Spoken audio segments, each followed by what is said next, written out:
He joins us now with the forecast, and you're looking at what, a triple threat in the tropics. Huh? Triple threat. Now, wow. Lee shouldn't be a threat, but Maria and Jose both posing a threat. Maria now a Category 4 hurricane and moving over some of the same islands that were just completely decimated by Irma. No. We're talking the U.S. Virgin Islands, the British Virgin Islands, Puerto Rico. We'll have more on Maria in just a moment. Let's start locally because, of course, all eyes are on Jose. Now, Jose is going to pass far enough offshore that the biggest threats from Jose include things like beach erosion, rough surf, rip currents, and minor coastal flooding, but the impacts inland looking to be quite minimal, just clouds and breezy conditions. Let's take a look at what's going on right now in our area. We'll start you off in Cape May. This is one area that could see the threat for beach erosion because all that water piling up on the sand, piling up along the coast thanks to that persistent onshore flow.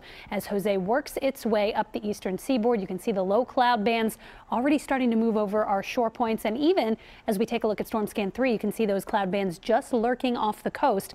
Showers have not made it in yet. I do think tomorrow will be the most active as far as rainfall is concerned, but these thick clouds will move even into Philadelphia. So tomorrow, it all depends on where you are. If you're up in the Poconos or the Lehigh Valley, you may not see much of anything, maybe a stray shower. Scattered showers in the city, then more persistent rainfall expected along the coast. Another look at one of our shore spots. You can see Lauren was talking earlier about the crashing waves and wave action looking very, very rough right now in Margate. This is peaking today and tomorrow, and then will gradually improve, although with Jose slowly weakening and spinning out over the open Atlantic, we do expect the rough surf and rip currents to continue right through the end of the week and even into the weekend. So as far as the city is concerned, tonight we're just looking at a mostly cloudy sky. A stray shower around 66 will be our overnight low.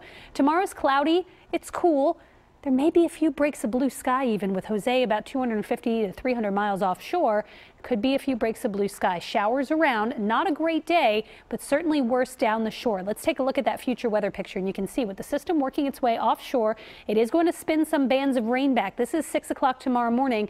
Raining down the shore. Steadiest rain is still to the south, but it looks like some of the heaviest rainfall will come through mid to late morning down the shore and continue right through the afternoon. The greatest impacts being felt during the daylight hours tomorrow and into tomorrow evening. But notice, very, very limited as far as how much makes it inland to impact the city and north and west suburbs. Then by tomorrow night, that starts to move out, and by Wednesday morning, we're even seeing some sun peek through the clouds.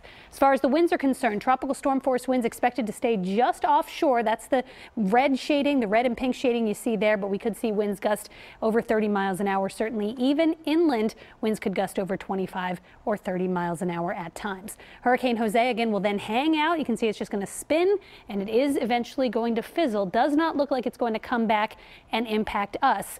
But we've got to keep an eye on Maria. Now, the position of the remnants of Jose could determine the path of Maria, but Maria right now, a Category 4 moving right over the Lesser Antilles. The Virgin Islands, Puerto Rico could see a Category 4 landfall. This thing could even strengthen more as we head into tonight, so stay tuned for that. Your Eyewitness Weather 7-day forecast, once we get rid of Jose, looks really nice and warm for the end of the week and the weekend. But if Maria were to be a threat, it would be about a week from now, Tuesday or Wednesday of next week. That's something we'll be keeping a close eye on. Very, very active. Okay. Yeah.